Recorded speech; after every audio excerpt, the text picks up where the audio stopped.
Ella lo oyó decirlo. He visto criadas más listas, dijo él. Ella no contestó, terminó su trabajo y salió de la habitación. Lo que Julian Wren no sabía era que la mujer a la que acababa de menospreciar había sobrevivido a la Revolución Francesa. Portaba un apellido noble más antiguo que el suyo y estaba a punto de hacerle arrepentirse de cada palabra. En octubre, el viento soplaba desde el canal como si fuera un agravio personal. Dunmore Cove no tenía un pueblo propiamente dicho, solo un puñado de cabañas de pescadores bajo el acantilado y una iglesia que llevaba 2 siglos perdiendo su batalla contra el aire salino. Por encima de todo eso, situada al borde del abismo con la arrogancia característica del dinero antiguo, se alzaba Dunmore House. 12 dormitorios, una sola chimenea funcional de cada 3. Una biblioteca que no se había catalogado adecuadamente desde el reinado de Jorge II y que olía, a partes iguales, a humedad y a viejas glorias. A finales de octubre, la casa estaba cerrada. Los huéspedes del verano se habían marchado en septiembre y el servicio principal les había seguido los pasos. Lo que quedaba era una cocinera que vivía en el pueblo y subía cada mañana. Un jardinero que se comunicaba exclusivamente a través del estado de la grava y una criada que no tenía otro lugar al que ir. Su nombre, al menos para Dunmore House, era Isabeau Renaud, 24 años, francesa, callada. Hacía su trabajo sin quejarse y sus reflexiones, sin pregonarlas, lo cual, en opinión de la ama de llaves, la señora Doyle, que pasaba el invierno en Bath con su hermana, eran las 2 cualidades más valiosas que podía tener una criada. Lo que la señora Doyle no sabía, y ni siquiera se le ocurrió preguntar, que era por qué una chica de la serenidad particular de Isabeau había terminado en Dunmore House. A las 9:30 de un jueves de octubre, Isabeau estaba en la biblioteca. No se suponía que debía estar allí. No había ninguna regla estricta contra ello, en realidad. Nunca había sido necesaria una norma, porque ninguna criada anterior había mostrado la más mínima inclinación. La biblioteca estaba fría, las sillas eran rígidas y los libros estaban en francés, latín y una cantidad de griego que había derrotado a 3 generaciones de los Wren. Nada de eso disuadía a Isabeau Renaud. Se sentó en la silla más cercana a la ventana, la que tenía vistas al mar, con un volumen abierto en el regazo. En su mano derecha, captando la escasa luz que el cielo de octubre ofrecía, lucía un anillo. De oro, de banda sencilla, con un grabado en la cara interior que no se veía desde el otro lado de la estancia. Siempre lo llevaba en la mano derecha, nunca en la izquierda. Estaba en la página 47. Llevaba en la página 47 desde hacía 3 semanas, porque leer la misma página una y otra vez no era lo mismo que no leerla, y algunas páginas requerían más de una visita. Oyó los carruajes a las 10:30, y Isabeau cerró el libro, lo colocó en el estante en su posición correcta. Durante las últimas 6 semanas, había reorganizado discretamente la sección francesa por siglos, y luego por temas, un proyecto que no le había mencionado a nadie, y bajó las escaleras para estar donde debía estar. Eran 2 carruajes. El primero contenía el equipaje y una ayuda de cámara que bajó con la expresión de un hombre al que le habían prometido algo mejor. El segundo contenía a 3 personas, un hombre y una mujer de mediana edad acomodada que no fueron presentados a nadie y que se presentaron mutuamente a un volumen considerable. El último en salir, como si el carruaje hubiera necesitado un momento para recomponerse antes de soltarlo, fue Julian Wren, duque de Wren. No era lo que el título sugería. El título evocaba a alguien mayor, más corpulento, más asentado en la forma que otorga el rango. Julian Wren tenía 31 años, era delgado sin llegar a ser menudo, y tenía el rostro de un hombre acostumbrado a pensar más rápido que sus acompañantes, lo que le daba la costumbre de mirar las cosas un poco más de lo socialmente habitual. Lo suficiente para terminar el pensamiento, no lo suficiente para ser acusado de quedarse mirando. Miró la casa primero, luego al cielo y después, brevemente y sin interés aparente, a Isabeau, que estaba de pie en lo alto de los escalones. Ella sostuvo su mirada y no bajó la suya. No era desafío. Era simplemente la forma en que ella miraba las cosas. Detrás de él, Henry Aladale bajó del carruaje con un ruido de profundo alivio, como si hubiera escapado de algo. «Tierra», dijo sin dirigirse a nadie en particular. «Bendita sea». Henry tenía 34 años. Estaba hecho para salones elegantes y poseía una energía social que funcionaba independientemente de si alguien más en la habitación quería que así fuera. Había sido amigo de Julian desde la escuela, lo que significaba que había sobrevivido lo suficiente para saber cuál de los silencios de Julian significaba que estaba pensando y cuál significaba peligro. No siempre era fiable distinguiendo uno de otro. Ren dijo llegando al lado de Julian: «El mar exactamente como lo describiste, frío y presente». «Yo no describí nada», respondió Julian. «Seguía mirando la casa. Dijiste costero, yo rellené el resto. Fui optimista». Henry se giró y se fijó en Isabeau. Su expresión se transformó en algo acogedor. «Ah, tú debes ser Renald», dijo. «Y señor, si me siguen les mostraré sus habitaciones». Henry parpadeó ante tal eficiencia. Julian no dijo nada. Ya estaba caminando. Las habitaciones estaban en orden. Isabeau había pasado el día anterior asegurándose de ello. Fuegos encendidos, sábanas ventiladas. La humedad persistente del pasillo tratada tan minuciosamente como era posible, lo cual era de forma imperfecta. La casa era vieja, tenía opiniones sobre el clima y las expresaba estructuralmente. Llevó al matrimonio, el señor y la señora Farrow. Dedujo por las etiquetas del equipaje al dormitorio de las Rosas, que tenía las mejores vistas y la chimenea más fiable.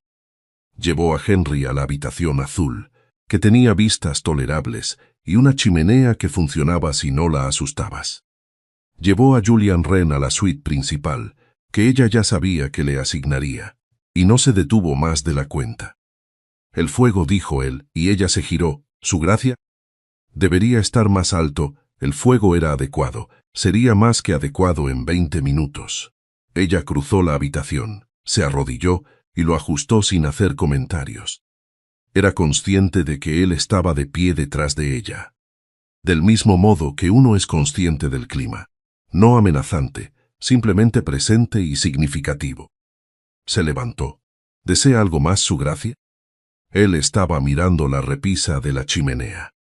Una pequeña figura de porcelana que había estado allí desde que ella llegó. Una pastora vagamente absurda, había sido movida 15 centímetros a la izquierda, que era donde mejor quedaba, y esa era la razón por la que ella la había movido.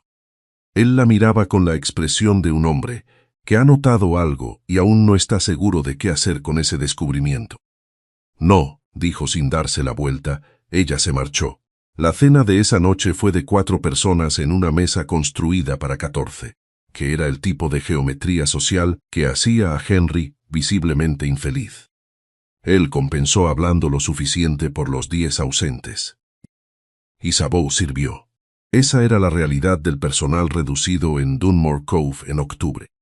Esa era su función, junto con todo lo demás. Encendió el fuego, preparó la mesa, llevó los platos desde la cocina y devolvió los vacíos.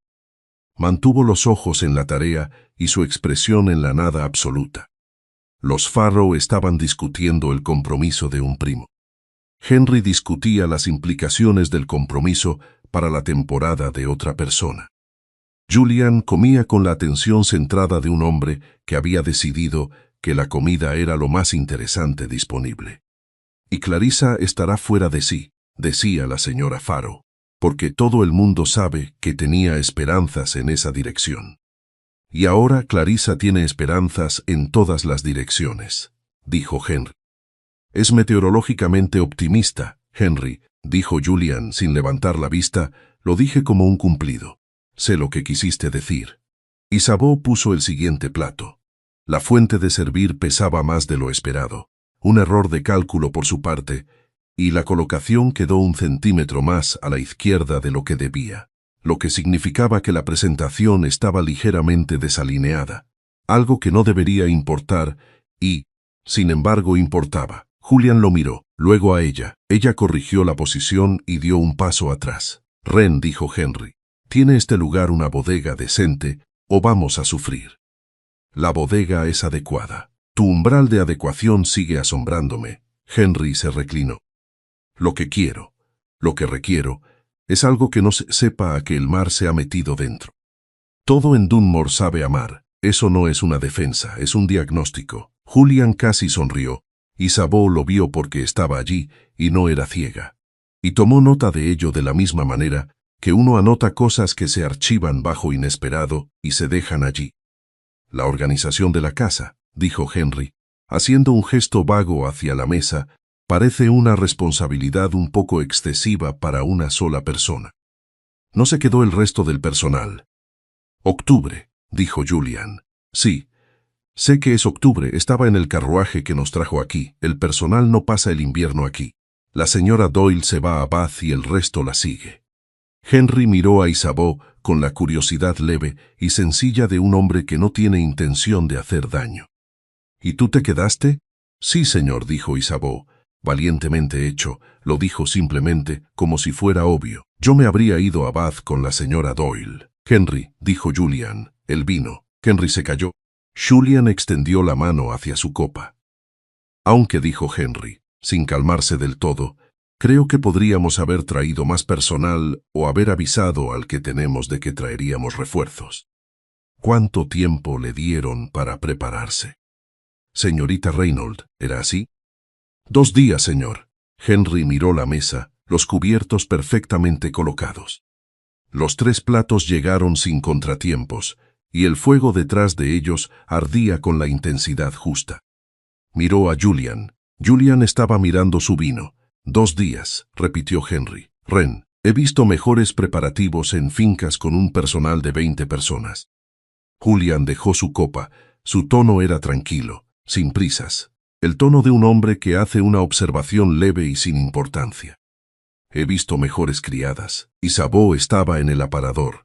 No se giró, terminó la tarea que estaba haciendo. Retiró el plato de pan vacío y no lo reemplazó por nada porque no había nada que reemplazar. Y luego salió de la habitación. Henry observó la puerta. Julian volvió a llenar su copa. Eso, dijo Henry tras un momento. El faisán está bueno, Julian asintió. Henry lo miró, luego a la puerta y después a su plato. Sí, dijo, lo está. La cocina estaba fría de esa forma en que las cocinas se enfrían cuando el cocinero se ha ido a casa, los fuegos están apagados y ya no queda nadie para ocuparse de mantener el calor. Isabeau dejó el plato de pan sobre la mesa. Se quedó un momento con las manos apoyadas sobre la madera. He visto mejores criadas. No estaba enfadada. O mejor dicho, estaba enfadada de la forma en que había aprendido a estarlo, en silencio y con una ligera distancia, como si el sentimiento perteneciera a alguien a quien ella observaba en lugar de ser ella misma. Llevaba 4 años practicando esto, era muy buena en ello. Se enderezó, comenzó a recoger los platos restantes para lavarlos. En su mano derecha, el anillo captó la tenue luz del fuego de la cocina y la devolvió. La casa tenía un ritmo a primera hora de la mañana que era totalmente de Isabeau. Antes de que llegara el cocinero, antes de que los invitados bajaran, había 1 hora, o a veces 2, en las que Dunmore Cove pertenecía al mar, a ella y a nadie más. Ella aprovechaba ese tiempo. Primero el fuego de la cocina, luego el fuego del vestíbulo principal, y después las demandas particulares de cada día. El viernes por la mañana, la demanda particular fue la prensa de lino, que había desarrollado una opinión sobre la humedad y necesitaba atención. Estaba haciendo esto a las 5:30, cuando escuchó pasos en la escalera trasera. No era el paso pesado de Henry, que se movía por el mundo como si éste le debiera estabilidad, ni el paso mesurado del señor Farrow, que era el tipo de hombre que caminaba igual que hablaba, a intervalos regulados y sin sorpresas. Estos eran más silenciosos, alguien que sabía cómo no despertar a una casa. Julian Wren apareció en el marco de la puerta de la cocina en mangas de camisa. Isabeau tenía las manos dentro de la prensa de lino. No se sobresaltó, se giró, lo miró y esperó, Él la miró a ella y luego a la mesa, donde un panfleto reposaba junto a su candelabro. Ella lo estaba leyendo cuando comenzaron los pasos. No lo había movido, porque hacerlo habría sido una especie de confesión. Lo dejó donde estaba. Julian cruzó la cocina hasta la estufa fría, examinando el proceso de calentarla con la expresión de un hombre que conoce la teoría, pero carece de práctica. Isabeau dejó el lino, lo apartó sin decir palabra y encendió la estufa ella misma. «Gracias», dijo él después de un momento. «Su gracia no debería estar en la cocina. ¿Su gracia es consciente?» Él miró el panfleto. «¿Qué es eso?» «Noticias viejas. Todo acaba siendo noticia vieja. ¿Qué es exactamente?» Ella había dicho «noticias viejas», de la forma en que la gente dice las cosas cuando espera que la conversación siga adelante, pero no lo hizo. Y ahora se encontraba en la posición de haber dicho algo evasivo a un hombre que no parecía encontrar satisfactoria la evasión. «Un panfleto», dijo ella, «de París, 1791. Casi 30 años de antigüedad, aproximadamente». Él se sentó, lo cual fue tan inesperado que ella no respondió por un momento. Se sentó a la mesa de la cocina en la silla donde ella había estado y miró el panfleto sin tocarlo. Su presencia en la cocina estaba fuera de lugar, como un cuadro colgado ligeramente torcido. No es que estuviera arruinado, solo resultaba desorientador. «¿Por qué 1791?» dijo él. Era lo que estaba disponible. En la biblioteca de préstamo de este panfleto en particular, ella sostuvo su mirada. Él no se estaba burlando, estaba preguntando de verdad. «Pertenecía a mi padre», dijo ella. «Lo guardó porque fue lo último razonable que se publicó antes de que todo dejara de ser razonable». Julian no dijo nada, miró el panfleto. «¿Desea su gracia desayunar antes de que llegue el cocinero?», dijo Isabeau. «No». Él se levantó, gracias por el fuego se fue. Isabeau escuchó sus pasos volver a subir por la escalera, silenciosos, sin prisas, exactamente igual a como habían bajado. Luego se quedó sentada a la mesa un momento antes de retomar el lino. No volvió a mirar el panfleto, sabía lo que decía la página 47. Henry encontró a Isabeau en el pasillo fuera del comedor a las 11 de la mañana, que era la hora de caza natural de Henry. Tenía el aspecto de un hombre que tenía la intención de explorar la casa y había encontrado algo más interesante. «Hola», dijo con la calidez de alguien que ya ha decidido que le caes bien. «Cuéntame sobre la cala. ¿Hay un camino que baje a la playa, o simplemente uno se cae?» «Hay un camino, señor. Comienza en la puerta este y requiere algo de atención cuando el tiempo está húmedo». «¿Y está húmedo?» «Llovió anoche. Entonces se requiere atención». «Sí, señor». Henry se puso a caminar a su lado, algo que los invitados no solían hacer, y comenzó a hablar sobre la cala, el acantilado, el estado del camino, las implicaciones filosóficas de caminar en condiciones de humedad, la injusticia general de octubre, y si el cocinero tenía alguna opinión sobre los arenques ahumados. Isabeau respondió lo necesario. No ofreció nada más. Henry pareció encontrar este arreglo totalmente satisfactorio. «Eres muy eficiente», dijo al final del pasillo. «Gracias, señor». Lo dijo como una observación, no exactamente como un cumplido, aunque quizás fuera ambas cosas. Inclinó la cabeza. «¿Cuánto tiempo llevas aquí?» «En Dunmore, señor, desde abril». «¿Y antes de eso?» «Londres. ¿Y antes de Londres?» Ella lo miró. Él estaba preguntando de la forma en que Henry preguntaba todo, sin cálculos, simplemente porque quería saber. No había malicia en ello, tampoco tenía derecho a preguntar. «Antes de Londres fue hace tiempo», dijo ella. Henry levantó las manos en alegre rendición. «Por supuesto, perdóname. Soy constitucionalmente incapaz de no hacer preguntas. Gren dice que será mi ruina y probablemente no se equivoque». Le sonrió. Era una buena sonrisa, relajada, sin exigencias. «También dice que soy un excelente compañero a pesar de ello, así que quizás se equilibre». «¿Su gracia dijo eso?» Lo dio a entender, lo cual para Gren es prácticamente un discurso. Henry miró hacia la biblioteca. Él está ahí dentro, ¿sabes? Ha estado allí desde el desayuno. ¿Sabes si hay algo que valga la pena leer o es todo griego y miseria? Hay una sección francesa razonable, dijo Isabeau. Y luego se detuvo, porque lo había dicho con la confianza de alguien que había pasado 6 semanas reorganizándola. Y eso no era algo que una criada que nunca había entrado en la biblioteca debería saber. Los ojos de Henry se movieron hacia su rostro. Ella vio que él se daba cuenta. Esperó a ver qué hacía él con eso. Francés, dijo él amablemente. Qué útil, se lo diré. Se alejó hacia la sala de estar. Isabeau siguió por el pasillo y no miró atrás. La tormenta llegó el sábado y se instaló con el aire de algo que había hecho planes previos. Por la tarde, las ventanas se veían blancas y el mar se había vuelto del color del peltre. Y el viento producía un sonido en la chimenea de la sala, de estar que Henry describió como operístico, lo cual era más generoso de lo que merecía. Los Farrow se retiraron a su habitación con cartas y compañía mutua. Henry colonizó la sala de estar con una novela y una manta.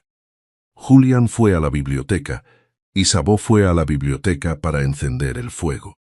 Él estaba en la mesa leyendo.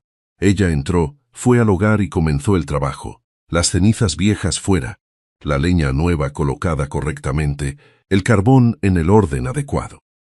Este era el tipo de trabajo que podía hacer sin mirar, lo cual era útil, porque en lo que ella habría estado mirando era en Julian Wren, leyendo el volumen que ella había estado leyendo durante 6 semanas. No lo había tomado de la sección francesa intencionalmente.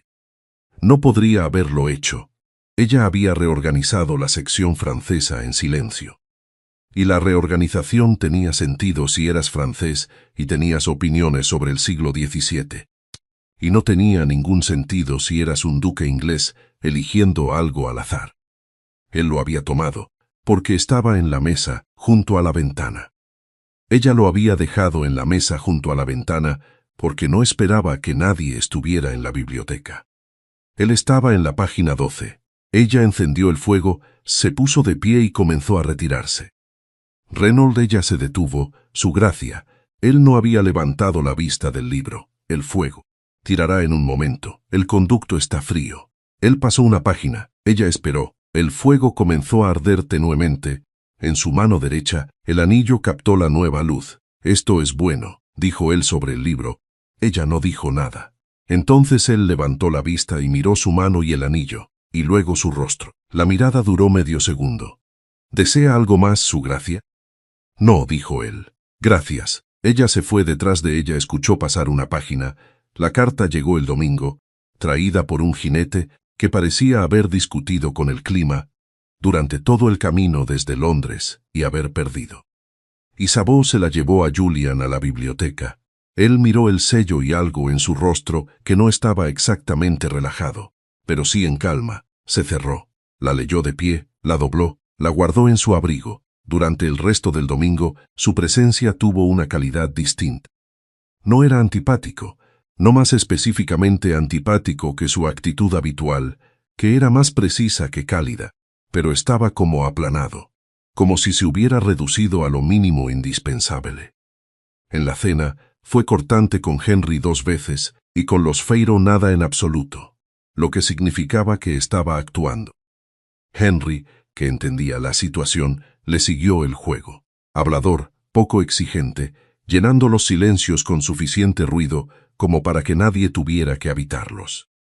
El lunes por la mañana, Isabeau llevó su bandeja de desayuno. Él estaba de pie junto a la ventana, de espaldas a la habitación. «Déjala ahí», dijo. Ella la dejó. Renault. Ella esperó. Él se giró desde la ventana, miró la bandeja y luego a ella. Y después dijo, no dirigiéndose a ella exactamente, sino en su dirección, que era el objetivo más cercano disponible. La distribución de esta habitación es intolerable. El escritorio está frente a la pared equivocada, la luz es completamente incorrecta. ¿Cómo es posible que nadie haya solucionado esto en la historia de esta casa? El escritorio había estado contra esa pared desde antes de que Isabeau llegara. La luz era la misma de siempre. La habitación estaba fría porque aún no se había encendido la chimenea, algo que ella debía hacer y que no había hecho aún porque él estaba hablando. Ella cruzó hasta la chimenea y la encendió. «¿Desea que mueva el escritorio, su gracia?» No, él se sentó en el escritorio mal ubicado y miró la bandeja. «Déjala». Ella se dispuso a irse. «El café está frío», dijo él. No lo estaba, lo había traído directamente desde la cocina. Ella se giró. «Puedo traer café fresco, su gracia. Esto servirá a una pausa y luego, sin inflexión. La disposición de la bandeja es aceptable». Esto fue tan claramente lo más cerca que él era capaz de llegar a una disculpa, que ella casi dijo algo, no lo hizo. Recogió lo que había venido a recoger, se dirigió a la puerta y, desde el umbral, sin girarse, dijo: «¿Debo retirar la bandeja, su gracia, o solo la conversación?» Silencio, ella se fue. Estaba a mitad del pasillo cuando lo escuchó, breve, involuntario, rápidamente reprimido. El sonido de un hombre que acaba de reírse sin querer. Los Faro se marcharon el martes. Una carta de la madre de la señora Faro, dedujo Isabeau por la cantidad de suspiros que acompañaron al equipaje. Los había llamado de vuelta a Surrey con la insinuación de que cualquier demora constituiría una falta moral. Se llamó al carruaje, se bajó el equipaje, la señora Faro besó a Henry en la mejilla y le dijo a Julian que había sido encantador, lo cual fue generoso de su parte, y luego se fueron, y la casa se contrajo alrededor de los tres como un abrigo que de repente queda bien. Henry se reajustó. Tenía el don de expandirse o contraerse para llenar el espacio social disponible, lo cual era un don o un síntoma, y Isabeau aún no había decidido cuál. Esa noche, sin un plan aparente, Henry se colocó en la mesa pequeña de la sala de estar para cenar. Una disposición más íntima que el comedor, explicó, dado el número reducido de personas y el deseo totalmente razonable de no sentarse a una mesa para 14 como 3 bolos en una pista de bolos. Isabeau sirvió en la mesa pequeña. La pared entre la sala de estar y el pasillo de los sirvientes no era gruesa. «Lo que no logro determinar», decía Henry mientras ella regresaba con el siguiente plato, «es cuánto tiempo piensas quedarte». «Dije que una quincena». «Dijiste tal vez una quincena, lo cual no es lo mismo». «Es similar, Julian». La voz de Henry cambió, no era seria exactamente, pero estaba menos actuada. «La chica Holcroft está en Londres, su padre está en Londres, tu madre está en Londres, los abogados están, supongo, también en Londres, dado que siempre están en Londres, y eso es lo que hacen los abogados. Por lo tanto, están bien posicionados para esperar». Un breve silencio. «No puedes esperar indefinidamente». «No estoy esperando indefinidamente. Estoy esperando una quincena. ¿Y después?» «Y después habré esperado una quincena». Isabeau dejó el plato y salió antes de poder escuchar lo que Henry dijo después. No necesitaba escucharlo. La arquitectura de la conversación era lo suficientemente clara. El duque de Guren había venido a la costa para evitar a una mujer. La mujer estaba en Londres. Londres enviaba cartas. Volvió a la cocina y se quedó un momento con las manos apoyadas sobre la mesa fría, de la misma forma en que estuvo la primera noche. El anillo atrapó la luz del fuego. Ella no lo miró. El miércoles por la noche, Isabeau estaba en la biblioteca. Había abandonado el fingimiento de no estar allí después de las horas de servicio. El hogar se había reducido a 3 personas, 2 de las cuales se acostaban antes de las 11, y la tercera, a quien ella había encontrado en la cocina a las 5 de la mañana, y que, por tanto, ya no tenía derecho a sorprenderse. Se sentó en la silla junto a la ventana. No había encendido la lámpara. La luna era suficiente, o casi suficiente. El libro estaba abierto en su regazo, pero ella miraba al mar. Escuchó la puerta. Julian se detuvo al verla. Ella no se movió. Se observaron a través de la oscura biblioteca con el reconocimiento mutuo de 2 personas que han sido sorprendidas haciendo lo mismo. Él entró, tampoco encendió la lámpara, fue a la mesa donde había dejado su propio libro, lo tomó y luego se sentó en la otra silla, la que no daba a la ventana, lo abrió y leyó.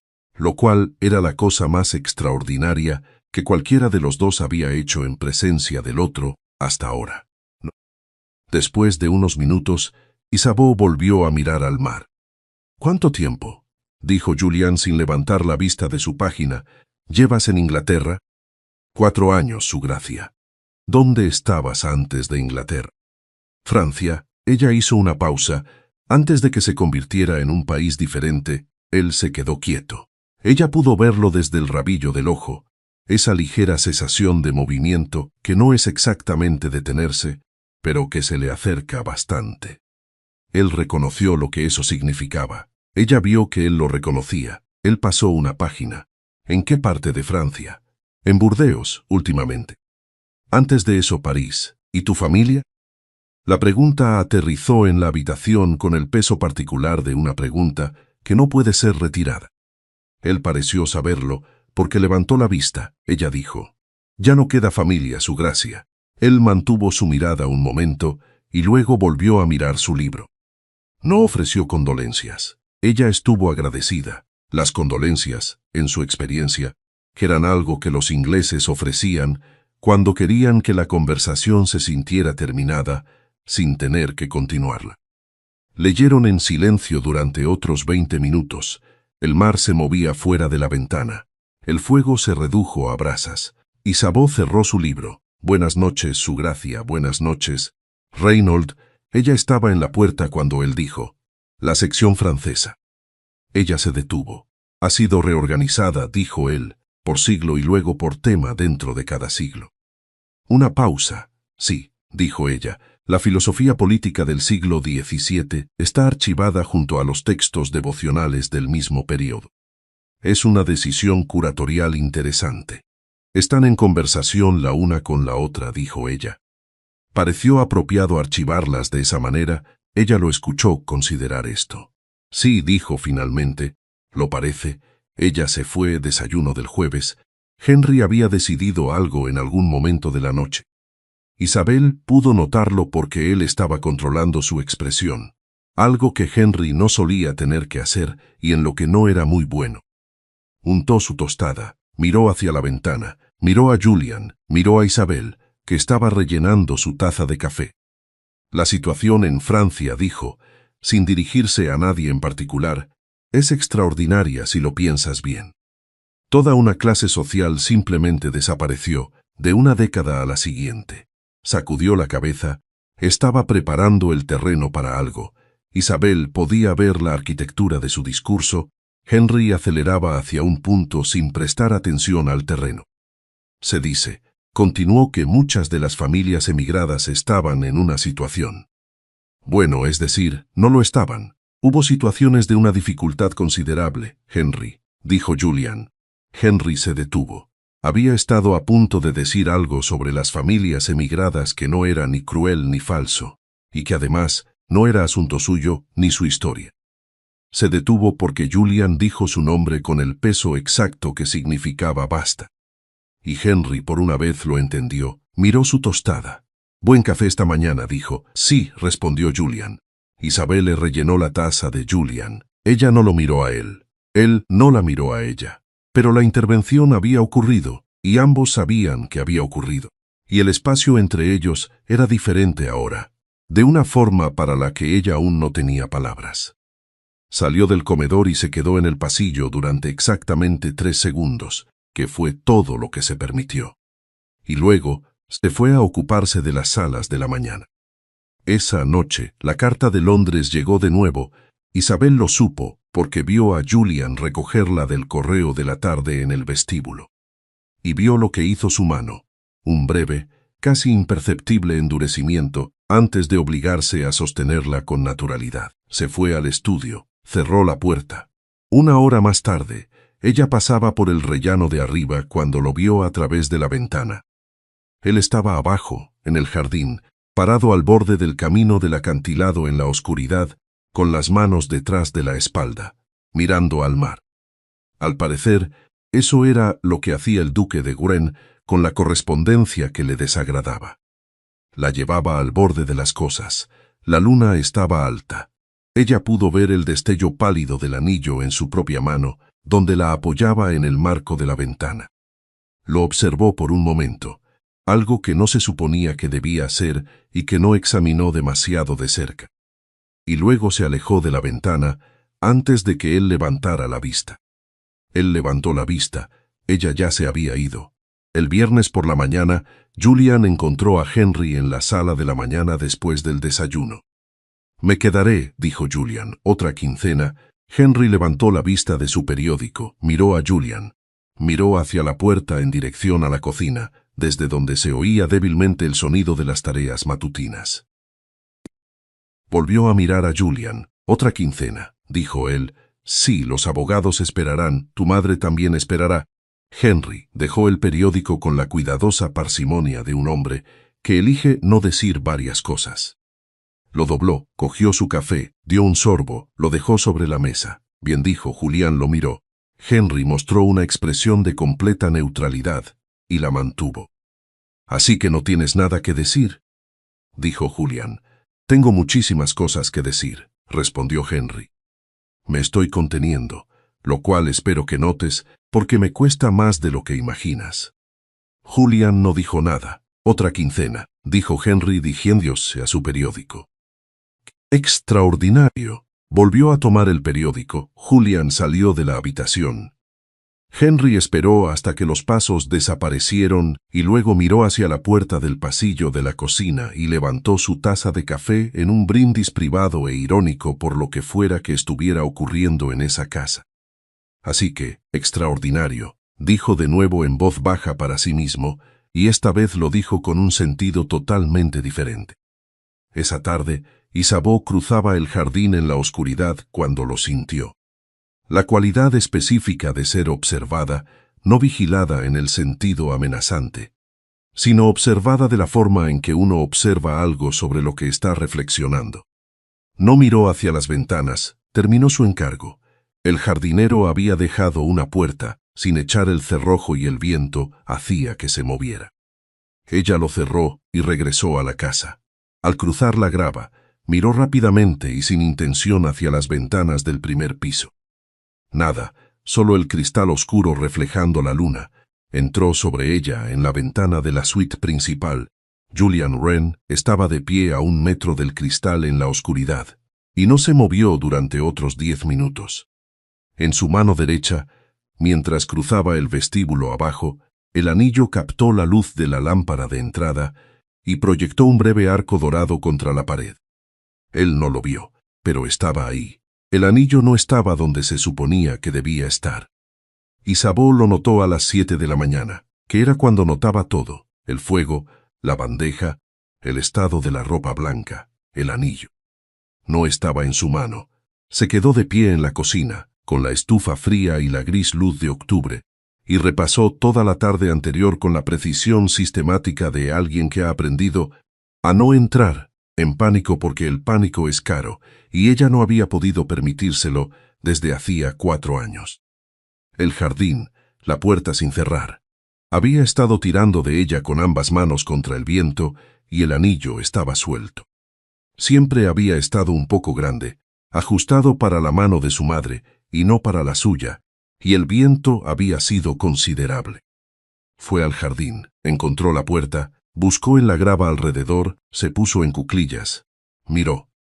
El viento había arreciado de nuevo durante la noche. La grava se había movido. Buscó durante 10 minutos con la tenue luz de la mañana y no encontró nada. Luego se puso de pie, respiró con mucho cuidado y regresó al interior. No lo encontró hasta el mediodía y no lo encontró ella misma. Julian llegó a la puerta de la cocina a las 12 con la mano extendida y en su palma estaba el anillo. Isabel le dejó lo que sostenía. Se acercó a él, extendió la mano, él colocó el anillo en su palma y luego no dio un paso atrás. Miró el anillo. «¿Dónde lo encontraste?», dijo ella. «Junto a la puerta estaba recorriendo el camino del acantilado». Hizo una pausa, captó la luz, ella se lo puso en la mano derecha, en el dedo correcto, se vio a sí misma hacerlo y fue consciente de que él también la observaba. «El grabado», dijo él. Ella levantó la vista.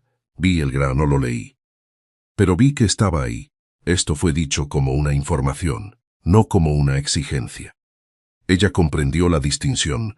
Podría dejarlo pasar, decir gracias, su gracia, llevar el anillo de vuelta a la cocina, a la mañana y a la vida que había construido en esa casa, y él la dejaría. Él le estaba dando la opción. Ella no la tomó. Es el emblema de mi familia, dijo ella. Él esperó. No Renaud, dijo ella, el nombre debajo de Renaud. Él se quedó muy quieto, fuera de la ventana de la cocina. El mar se movía con su indiferencia habitual. ¿Cuál es el nombre debajo de Renaud? Dijo él. Ella se lo dijo. Él la miró durante un largo momento. El nombre no era Renaud. El nombre era antiguo. Era Baudelaire. Y era el tipo de nombre que cualquiera con un conocimiento profundo de la Francia prerrevolucionaria, o un interés particular en su historia, o acceso a una biblioteca bien organizada con una sección de filosofía política del siglo XVII. Reconocería, él lo reconoció. ¿Por qué estás aquí?, dijo, no de forma cruel simplemente. Ya le habían preguntado esto antes de varias formas, en varios registros. La señora Doyle, la agencia en Londres, la mujer en Portsmouth que la había encontrado al bajar del barco sin nada y la ayudó a encontrar la agencia. Ella había dado respuestas diferentes a todos, calibradas según lo que necesitaban. A Julian Wren le dio la única respuesta que era verdad.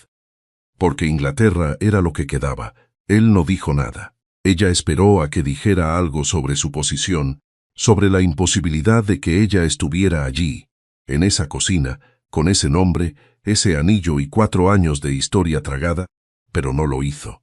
Se apoyó en el marco de la puerta de la cocina y miró al suelo, y el silencio no fue incómodo, lo cual era lo más extraño de todo.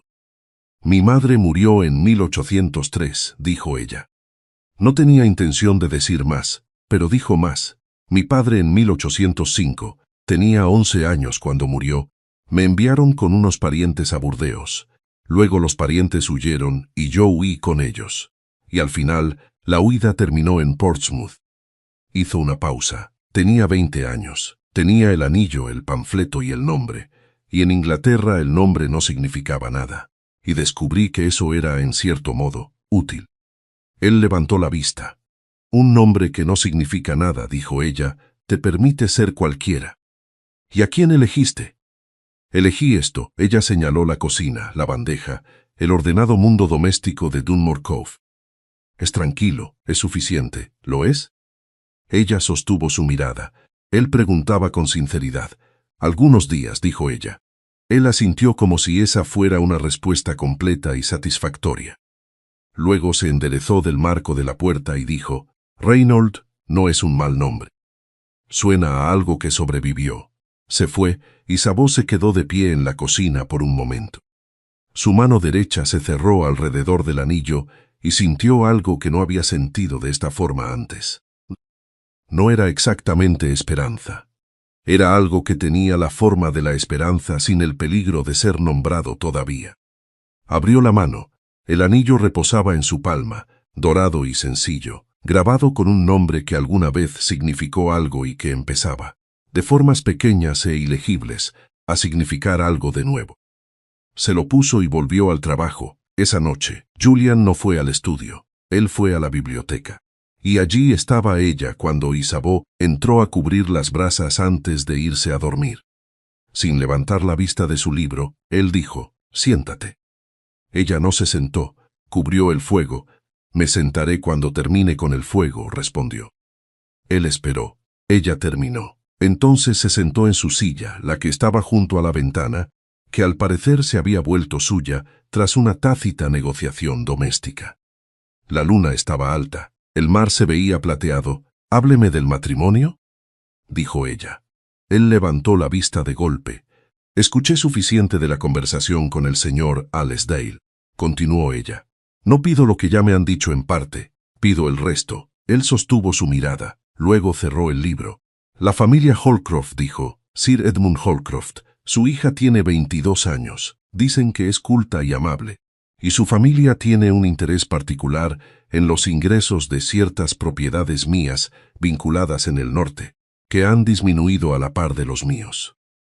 Un matrimonio permitiría que el acuerdo de los Holcroft saldara las deudas que actualmente pesan sobre esas tierras.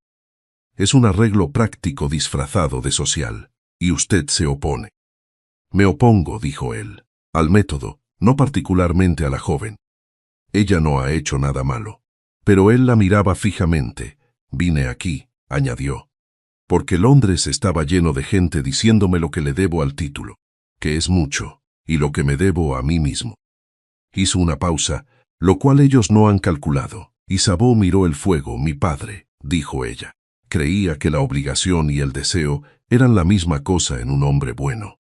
Que si eras lo suficientemente bueno, lo que querías y lo que debías terminarían coincidiendo. ¿Encontró que eso fuera cierto? Murió en 1805, respondió, así que la respuesta no es concluyente. Julián la miró. Algo en su rostro cambió. No se suavizó exactamente, pero se liberó, como cuando alguien suelta un suspiro contenido. Casi sonrió, lo cual no era la respuesta apropiada a lo que ella había dicho. Y sin embargo, era exactamente la correcta. Usted, dijo él, no es lo que esperaba. No soy lo que nadie espera, su gracia me ha resultado útil. Me refería a otra cosa. Lo sé, dijo ella. Estoy eligiendo responder de esta manera. Él la miró por un momento, luego, Julián, ella sostuvo su mirada. ¿Su gracia? Mi nombre, dijo él. Lo sabes. Podrías usarlo. El fuego se avivó. Una brasa se acomodó. La habitación quedó en absoluto silencio. Eso no sería apropiado, dijo ella. No, convino él. No lo sería. Una pausa y Isabeau. El sonido de su nombre real, no Reinaud, no la criada, no la señorita Arundel, en la voz de él, en esa habitación, era algo para lo que ella no estaba preparada. Miró el fuego. Buenas noches, dijo. Se puso en pie. Buenas noches, respondió él. No volvió a decir su nombre, no hacía falta. Ella salió detrás de ella, lo escuchó abrir su libro, pero no oyó pasar una página en mucho tiempo. El sábado, Henry bajó a desayunar y encontró a Julián ya allí, lo cual era inusual, y a Isabeau limpiando el aparador con la atención concentrada de alguien que realiza una tarea con gran minuciosidad, lo cual no era inusual, excepto porque el aparador claramente ya había sido limpiado una vez. Henry miró el aparador, miró a Julián, se sentó. «¡Qué mañana tan encantadora!», dijo. «¿Lo es?», preguntó Julián. Henry miró hacia la ventana, donde la lluvia libraba una campaña agresiva contra el cristal. Figurativamente, dijo. Aceptó el café de manos de Isabeau sin mirarla, porque estaba mirando a Julián, quien no estaba mirando a Isabeau, lo cual era, en sí mismo, una forma de mirar. «¿Qué haremos hoy?» «Yo tengo correspondencia que atender. Tú siempre tienes correspondencia que atender. ¿Qué haremos que no sea eso?» Julián levantó la vista, miró a Isabeau, quien salía de la habitación, dijo, «Voy a escribir a Londres». Henry se quedó muy quieto. «Voy a decirles», dijo Julián, «que el asunto requiere más tiempo». «Más tiempo», repitió Henry. Sí, Henry tomó su café, lo dejó, lo volvió a tomar. «Julián, sé lo que vas a decir. Yo voy a decir varias cosas, y no sé por cuál empezar, lo cual no tiene precedentes». Henry juntó las puntas de sus dedos. «Eres un duque, soy consciente, y ella es, sé lo que es», dijo Julián. «También sé lo que fue. Las dos cosas no están tan separadas como esta casa sugeriría». Henry lo miró fijamente. «¿Tú sabes cómo?» «¿El anillo?» Una pausa. Henry miró hacia la puerta por la que Isabeau se había ido. «Dios santo», dijo en voz baja. «Sí, ¿y ella te lo dijo?» «Sí». Henry se recostó. Estaba haciendo algo que Isabeau nunca le había visto hacer, quedarse genuina y completamente callado. Duró aproximadamente 15 segundos, lo cual probablemente era un récord. «Bien», dijo, tomó su café. «Bueno, yo bien», Julián esperó. «Simplemente diré», dijo Henry con cuidado, «que hay realidades, que esas realidades son significativas, y que las tomo en cuenta para el registro». Bebió su café, y luego diré. Se detuvo. «Dilo, Henry». Henry lo miró. «Ella es extraordinaria», dijo simplemente, independientemente de cualquier otra verdad. Julián miró hacia la puerta. «Sí», dijo, «lo es. El abogado llegó el lunes. Esta vez no fue una carta. Fue el hombre en persona, un tal señor Crane, flaco y preciso, que descendió de un carruaje alquilado con un maletín de cuero y la expresión de alguien a quien han enviado porque las cartas dejaron de funcionar. Isabeau abrió la puerta. El señor Crane la miró. Miró la casa, dijo. Vengo a ver a su gracia, el duque de Guren. Por favor, infórmele que el señor Crane ha llegado en representación de... Sé quién es usted, dijo Isabeau. Por favor, pase. Lo llevó a la sala de estar y fue a buscar a Julian. Lo encontró en la biblioteca. Estaba de pie, lo que significaba que había escuchado el carruaje. Estaba mirando la estantería, la sección de francés, reorganizada por siglos, filosofía del siglo XVII junto a textos devocionales, y estaba muy quieto. El señor Crane está en la sala de estar, su gracia. Él se giró, la miró, algo cruzó su rostro. Gracias, dijo. Ella hizo ademán de irse. Isabeau, ella se detuvo. Él casi nunca usaba su nombre. Cuando lo hacía, la habitación cambiaba de forma. Espera aquí, dijo. No tardaré. Ella esperó en la biblioteca, se acercó a la ventana. Debajo el sendero del acantilado era visible, y más allá, el mar de color peltre inquieto. El mismo mar que había estado allí cada mañana, y que seguiría allí sin importar lo que ocurriera en la sala de estar. Giró el anillo en su dedo, una vez en el sentido de las agujas del reloj, un hábito que no había notado hasta hace poco. Él regresó en 20 minutos, entró en la biblioteca y cerró la puerta tras de sí con la precisión de un hombre que intenta controlar algo. Luego se apoyó contra ella y miró al techo por un momento. Se quedará esta noche, dijo Julian. Insiste en una respuesta formal para mañana. ¿Qué le dirás? Él la miró. Aún no lo sé. Esa fue la cosa más honesta. Ella lo reconoció como tal. La joven, la señorita Holcroft Marchie, no forma parte de esta conversación. Debería serlo. Es una persona, no una variable. Él guardó silencio un momento. Tienes razón, dijo. Lo es, y merece algo mejor que un hombre que no quiere casarse con ella. Se encontró con los ojos de Isabeau.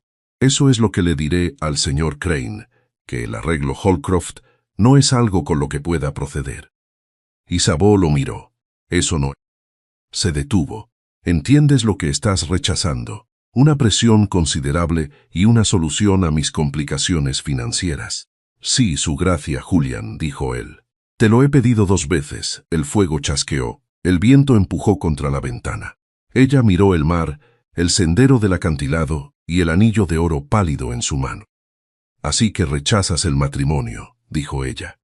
Porque estás aquí por lo de octubre en Dunmore Cove. Por hizo una pausa. Por todas esas cosas, dijo él, y por una cosa en particular. Ella no preguntó cuál era esa cosa. No necesitaba hacerlo. Soy una criada, dijo ella. No con amargura, sino como quien da información. Eres Isabeau, de un apellido que reconozco, quien ha leído todo en mi biblioteca y lo ha reorganizado correctamente, quien me dijo la verdad cuando pudo haber guardado silencio, y quien ha estado discutiendo conmigo indirectamente desde la primera noche. Él hizo una pausa. Lo de ser criada es una cuestión de circunstancias, no de quién eres tú.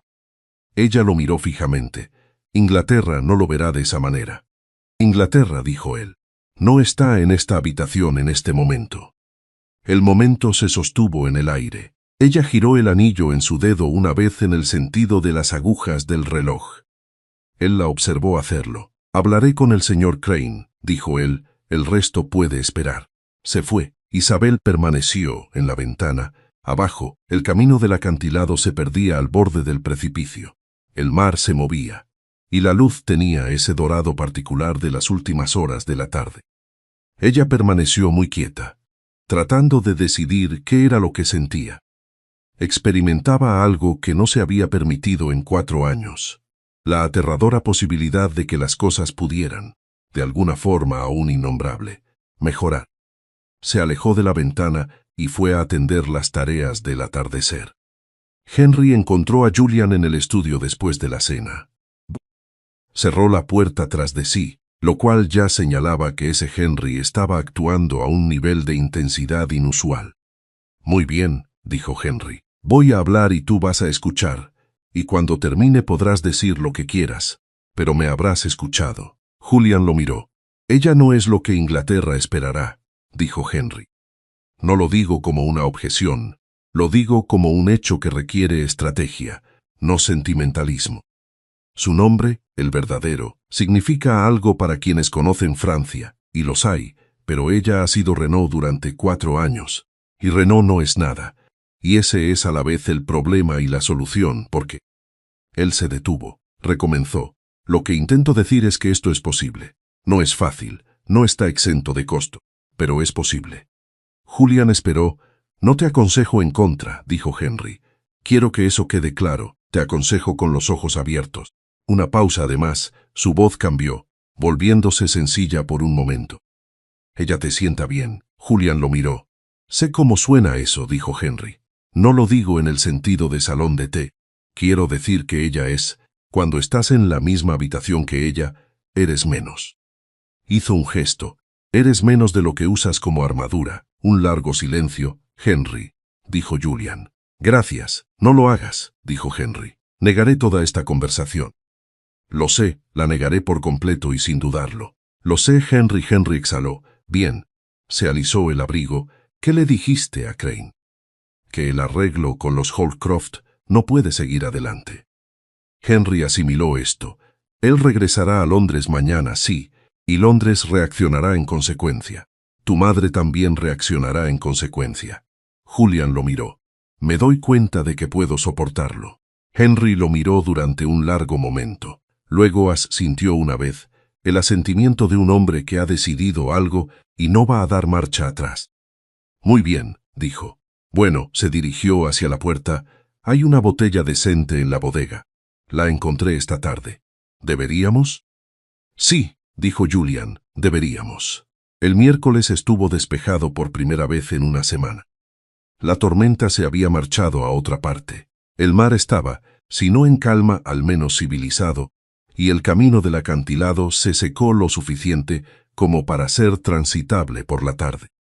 Julian encontró a Isobel en la ventana de arriba al final de la tarde. La misma ventana donde a veces se paraba con la mano en el marco, observando el camino, el agua o el horizonte, un hábito que parecía tener menos que ver con mirar y más con algo relacionado con sus manos. Camina conmigo, dijo él. Ella se giró, lo miró. Por el camino del acantilado, dijo él. No como hizo una pausa, no como empleador. Te pido que camines conmigo. La distinción fue clara, deliberada, y le costó algo pronunciarla. Ella pudo verlo. Tomó su chal del gancho junto a la ventana. Salieron por la puerta la puerta con el pestillo flojo donde el anillo se había perdido y encontrado, y se internaron en el camino del acantilado. El mar estaba debajo de ellos. El viento se había suavizado hasta convertirse en algo que solo movía el aire en lugar de luchar contra él.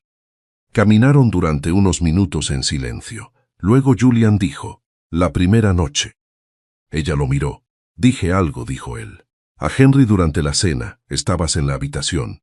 Sí, lo escuchaste, sí.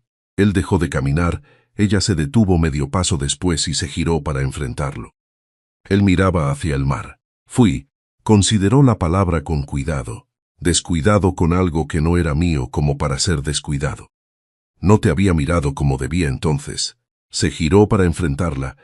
¿Me equivoqué sobre la inteligencia? Dijo ella. ¿O sobre la amiga de la casa? Él la miró.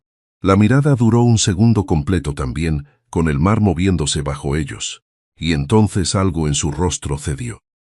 No se derrumbó, no se quebró, simplemente cedió, de la forma en que una puerta cede cuando la persona del otro lado finalmente deja de empujar y simplemente la abre. Y se rió. Fue algo espontáneo, genuino y breve, y lo transformó por completo, y ella pensó que había estado esperando, sin saberlo, ver cómo se veía él cuando hacía eso. Sobre ambas cosas, dijo él cuando se hubo recuperado. Me equivoqué en ambas, ella lo miró. Lo sé, dijo ella. Lo sabías antes de que yo lo dijera. Sí, eso es irritante. También lo sé. Él la miró. Ella sostuvo su mirada. El viento sopló entre ambos. Él dio un paso hacia ella, y ella no retrocedió. Y la distancia entre ambos, que había sido la calculada y mantenida distancia de una casa, desapareció. Él la besó. No fue un beso tentativo. Fue el tipo de beso que reconoce que se ha desperdiciado una gran cantidad de tiempo al no hacerlo, e intenta remediarlo. Ella le devolvió el beso con el mismo entendimiento. El mar estaba debajo de ellos, la casa estaba detrás. En algún lugar tras la casa, Henry Alasdair, que los había seguido a lo que consideraba una distancia discreta, y consideraba correctamente que su presencia no sería bienvenida. Dio media vuelta y caminó de regreso muy rápido a través de la puerta este, la cual cerró con cuidado tras de sí. Y luego fue a buscar la botella de vino que había descubierto en la bodega. Se sirvió una copa, se sentó y no le dijo nada a nadie, lo cual fue el mayor acto de autocontrol que había realizado en su vida. Regresaron del camino del acantilado con esa quietud particular de las personas que han resuelto algo y aún no están listas para decirlo en voz alta ante el mundo ordinario. La luz del mar se estaba desvaneciendo. La casa estaba cálida. Henry estaba en la sala de estar con su vino y su expresión de neutralidad absoluta que mantenía heroicamente. «Buen paseo», dijo. «Sí», dijo Julian. «Una tarde encantadora para ello», dijo Henry hacia la ventana donde la última luz se estaba extinguiendo. «Refrescante». Isabel se despidió con un buenas noches dirigido a ambos, sin recoger nada. Fue a la cocina y se quedó de pie con las manos apoyadas sobre la mesa fría. Y entonces sonrió, algo que no hacía a menudo porque no había sido frecuente el motivo. La mañana llegó con esa claridad específica que sigue a las tormentas, cuando el aire ha sido limpiado y la luz es nítida, y todo está donde debe estar con una definición inusual. Julian llegó a la cocina a las 7, no por el fuego, no por razones inadvertidas, vino porque vino. Isabel le sirvió café sin que se lo pidiera. Él se sentó a la mesa de la cocina, la misma silla, su silla ahora por costumbre, y envolvió la taza con ambas manos. «Habrá una dificultad considerable», dijo él. «Lo sé, mi madre». «Me lo imagino, la sociedad». «Sí», él la miró. «¿Vas a terminar alguna de mis frases esta mañana?» «No estabas diciendo nada que yo necesitara oír». Él sostuvo su mirada. «¿Qué necesitas oír?» Ella lo pensó con honestidad. «Nada», dijo. «Ya sé lo que vas a decir. Me estoy preguntando si te creo». «¿Y bien? Pregúntamelo otra vez en una hora». Él casi sonrió. Bebió su café. Ella se sentó frente a él en la mesa de la cocina, en el lugar que había sido suyo desde antes de que él llegara, y permanecieron en silencio, como las personas que han descubierto que se sienten cómodas en el mismo silencio, lo cual no es un descubrimiento pequeño. La cocinera llegó a las 7:30, observó la escena en la mesa de la cocina y no dijo absolutamente nada, lo cual fue el acto de mayor tacto de 1818. El señor Crane se había ido. Londres respondería a su debido tiempo. La madre de Julián respondería con mayor fuerza y en persona, probablemente antes de que terminara el mes. Nada de esto había sucedido todavía. Lo que sí había sucedido era un octubre en Dunmore Cove, una biblioteca organizada por Isabel, un anillo encontrado en la grava junto a la puerta este, un paseo por el camino del acantilado y una conversación que había durado 3 semanas en pequeñas entregas, y un momento en el acantilado donde la distancia se cerró y no volvió a abrirse. Julian le pidió a Henry que se quedara otra semana. Henry dijo que sí antes de que Julian terminara la frase, con el entusiasmo de un hombre que ha estado esperando que se lo pidan. «Quiero estar aquí», dijo Henry, «para la siguiente parte». «Todavía no hay siguiente parte. La habrá», dijo Henry, «y quiero estar presente por razones históricas. Se te exigirá que te portes bien». «Siempre me porto bien», Julian lo miró. «Siempre tengo la intención de portarme bien», corrigió Henry. «La ejecución a veces es aproximada». La pregunta que Julian hizo, la hizo mal, la encontró en la biblioteca. Por supuesto, la biblioteca, siempre era la biblioteca, el jueves por la tarde, y al parecer había estado planeando qué decir, y lo había planeado con tal precisión formal que la primera frase salió como un documento legal.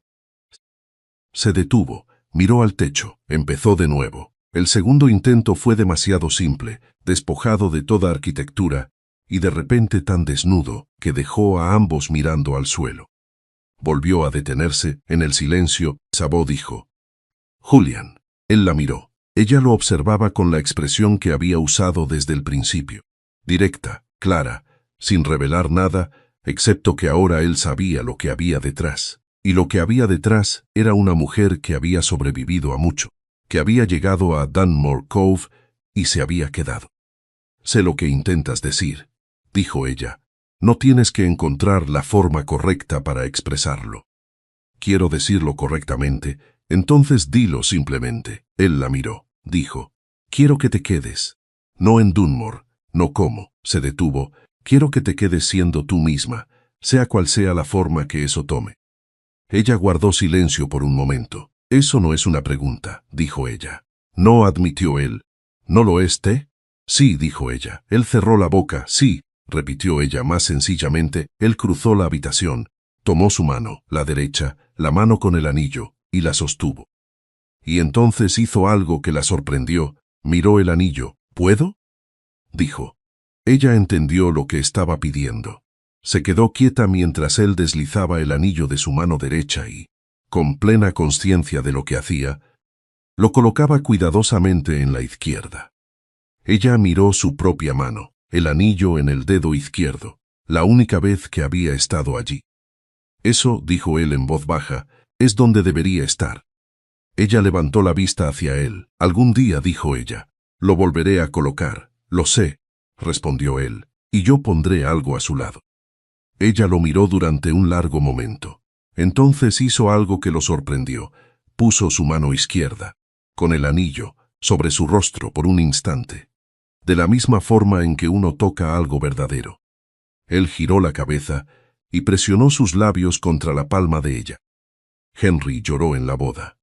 Nadie lo notó, incluido el propio Henry, quien pasó los siguientes 3 minutos en la parte trasera de la pequeña iglesia costera examinando el techo con gran interés y describiendo a cualquiera que lo mirara un detalle arquitectónico particularmente notable.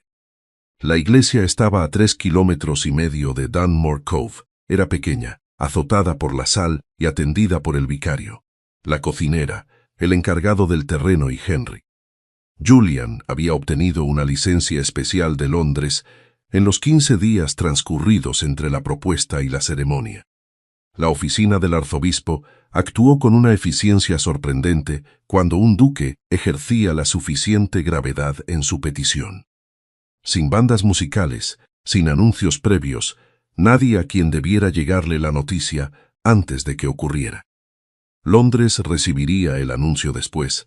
La madre de Julian recibió el suyo mediante una carta escrita con la misma caligrafía que Julian había usado en Dunmore Cove, con la misma letra que había escrito al señor Crane. La carta era breve, precisa y absolutamente definitiva. Julian le contó a Isabeau lo que había escrito. Ella preguntó: «¿Y tu madre?» «Se enfadará», dijo él, «y luego te conocerá, ¿y después?» «Y después estará menos enfadada», respondió, «con el tiempo». «Tienes mucha fe en mí». «Tengo pruebas», dijo él. «Hay una diferencia». Cuando llegaron a Londres a principios de año, la ciudad recibió a la duquesa de Wren con la atención que presta a todo lo desconocido, es decir, con un interés recubierto de cautela y de ese apetito particular de la gente que espera a ver qué sucede. Lo que sucedió fue Isabeau. Ella no fingió, no intentó mostrar ese tipo de brillantez que la sociedad esperaba de las mujeres que necesitaban ser aceptadas. Hablaba cuando tenía algo que decir. Escuchaba cuando otros hablaban con una atención que la gente encontraba halagadora, sin entender muy bien por qué. Llevaba el anillo en su mano izquierda. Lo llevaba junto al anillo que Julian le había puesto allí, en la iglesia costera, estrecho, de oro, sencillo. En la primera cena de importancia, en la fiesta de Lady Ashworth en marzo, cuando la temporada aún no había comenzado del todo pero estaba por empezar, una mujer de considerable influencia social hizo un comentario. No llegó a ser un insulto, Fue el tipo de comentario que mantiene la distancia suficiente como para ser repetido sin riesgo.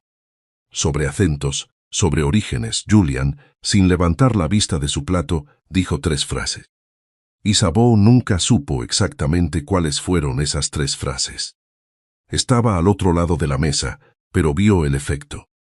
La expresión de la mujer, el silencio que recorrió la mesa, la forma en que la conversación se reanudó con un centro de gravedad diferente. Él no había armado un escándalo, simplemente había hecho una corrección. Después de la cena, cuando estaban en el carruaje, ella dijo, ¿qué le dijiste? Él lo consideró. Observé que la relación de su familia con su título era, según mis cálculos, más reciente de lo que ella daba a entender. Y que a las personas que viven en casas de cristal les resulta inconveniente tirar piedras. Ella lo miró. Puede que haya sido más específico, añadió él. Julian, fue grosera contigo. La gente será grosera conmigo. Sí, dijo él, y seguiré encontrándolo inconveniente. Más vale que lo sepas desde ahora. Ella lo miró en la oscuridad del carruaje, él le devolvió la mirada. Ella sintió algo moverse en su pecho. No fue sorpresa porque había dejado de sorprenderse con él alrededor de la 3ª semana en Dunmore, sino algo más cálido y menos manejable que la sorpresa. Gracias, dijo ella. No hay nada que agradecer. Julian y Isabeau, ella le tomó la mano. Él le dio la vuelta y sostuvo la de ella.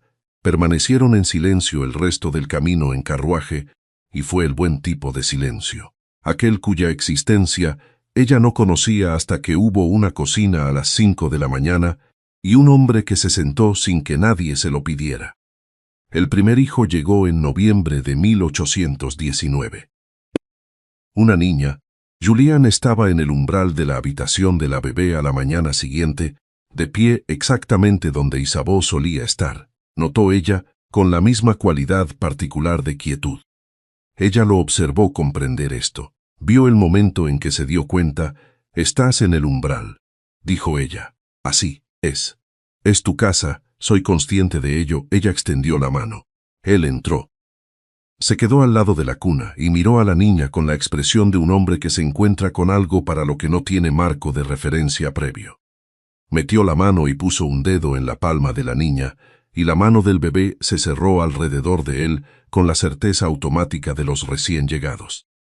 Dios santo, dijo Julian en voz baja. Sí, dijo Isabeau, se quedó allí durante mucho tiempo. Ella lo observó. En su mano izquierda, los 2 anillos, el de su madre, que pasó de derecha a izquierda en un sendero de acantilado.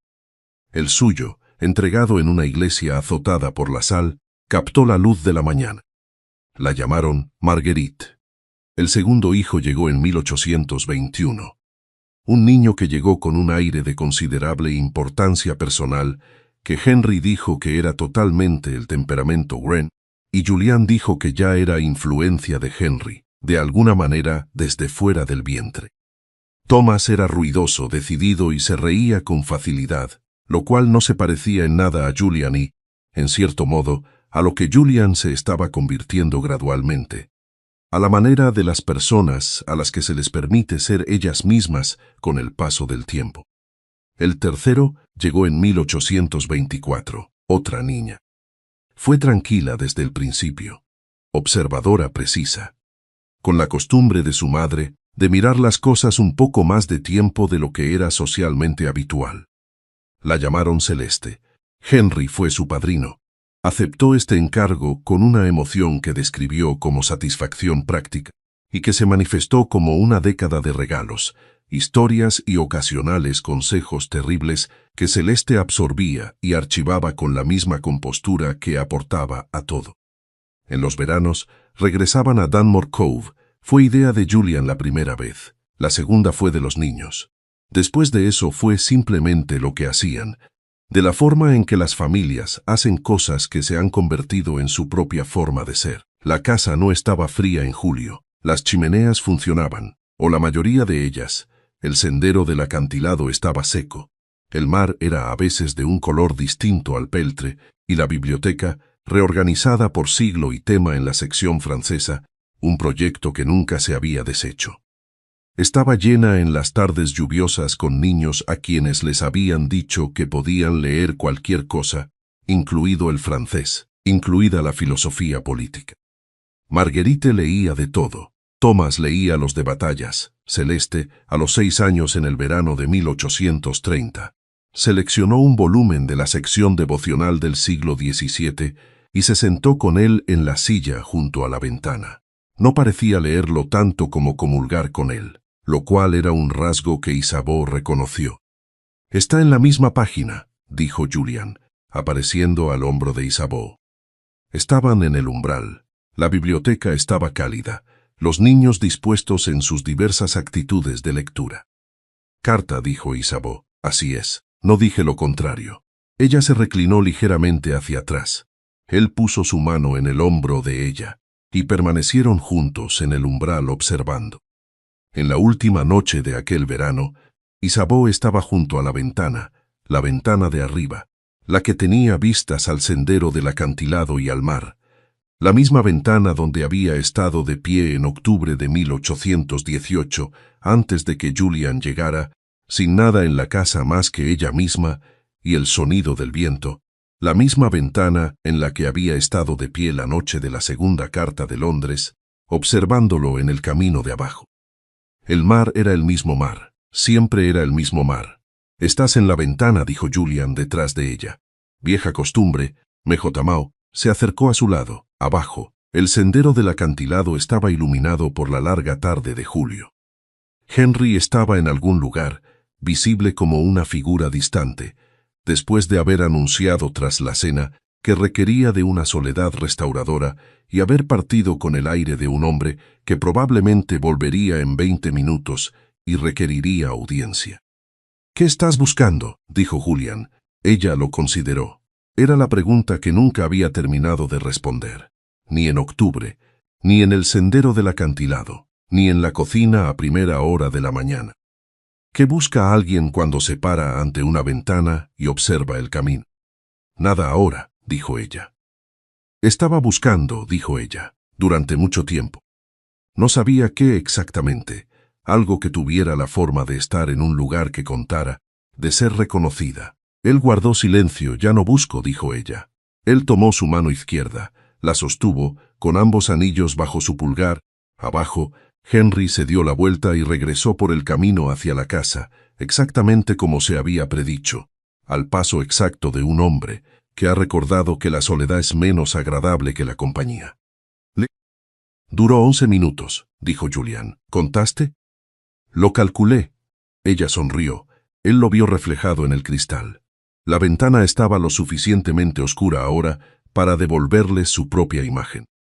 Ella observó sus reflejos por un momento. Ella, su mano sosteniendo la de ella, los anillos. «Julian», dijo, aclara su garganta. «La próxima vez que le digas a alguien que has visto doncellas más inteligentes». «No lo he vuelto a decir, lo sé». Ella lo miró en el cristal. «Iba a decir que si alguna vez lo haces, asegúrate de que la doncella no esté en la habitación». Él miró su reflejo, ella miró el de él. Luego él se apartó de la ventana, se apartó del mar y del fantasma reflejado de ambos, y la besó de verdad, con la misma calidad de atención que había llevado al sendero del acantilado en octubre, sin prisas, decidido, sin preocuparse por nada fuera de la habitación. Abajo, Henry llegó a la puerta entró y la cerró tras de sí. Miró hacia la ventana del primer piso y captó lo que era visible a través de ella.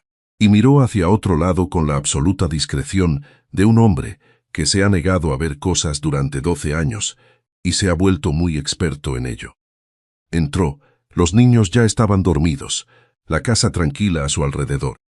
Henry encontró la sala de estar, se sentó en la silla más cercana a la ventana y tomó el libro que había dejado allí después de cenar. No lo leyó, lo sostuvo y miró el jardín oscuro y se sintió satisfecho, al modo de un hombre que ha visto cómo algo bueno sucede y sabe cuál es su parte en ello, por muy inadvertida que sea. El anillo en la mano izquierda de Isabeau atrapó el último destello de la luz del verano, mientras los brazos de Julian la rodeaban, y luego la luz desapareció, y el mar se oscureció, y la casa los mantuvo a todos. a los 3 niños durmiendo, a Henry con su libro sin leer, al duque y a la mujer que había cruzado el canal con nada más que un folleto, un anillo y un nombre que había elegido no usar, y que estaba cálida.